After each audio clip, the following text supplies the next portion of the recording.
Tsunami'də sizi və izləyicilərimizi salamlayıram. Birinci Türkoloji Qurultayın 100 illiyinə həsr olunmuş Türk Dünyası həftəsinin açılış mərasimi keçirildi. Türkoloji Qurultayın 1926-cı ildə lentə alınmış kiçik video çarxından sonra tədbirə start verildi.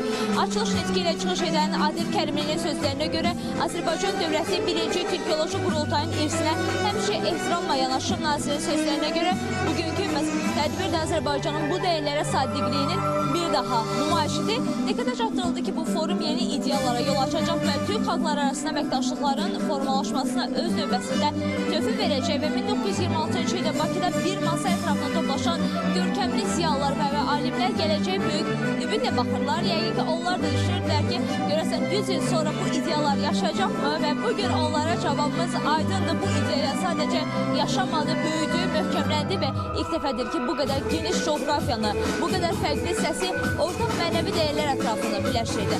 Adil Kərimli Türk Dünyası həftəsi çərçivəsində isə Bakı ilə yanaşı Şuşa, Xankəndi və Ağdamda da tədbirlərin keçiriləcəyindən bəhs etdi. Daha sonra isə çıxış edən Türk Dövlətləri Təşkilatının baş katibi Kuban İşbek Ömür Aliyev diqqətə çatdırdı ki, bu toplantı Türk dünyasının tarixində yeni mərhələnin başlanğıcını göstərir. Bugün Türk dövlətləri və xalqları arasında əlaqələrin möhkəmlənməsi, qarşılıqlı əməkdaşlığın inkişafı və ortaq dəyərlərin qorunması istiqamətində mühüm addımlar atılır və bu birliyin əsasını ilk növbədə Türk dövlətlərinin siyasi iradəsi, xalqlarımızın qarşılıqlı hörməti və ortaq mədəni irsimiz təşkil edir. 100 il əvvəl Türkoloji Qurultayda səsləndirilən ideyalar bugün də öz aktuallığını qoruyur və həmçinin Türk dövlətləri həmin ideyalardan ilham alaraq Türk dünyasının elmi, mədəni və humanitar əlaqələrini daha da inkişaf etdirməlidirlər və həmçinin vurgulandı ki, bu görüşlər Türk dövlətləri və xalqları arasında dostluğun, əməkdaşlığın, birliyin daha da möhkəmlənməsinə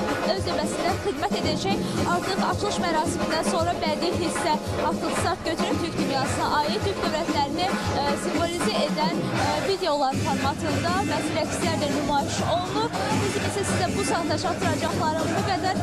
Gün ərzində isə tədbirlə bağlı ən son informasiyaları sizə çatdırmağa davam edəcəyik.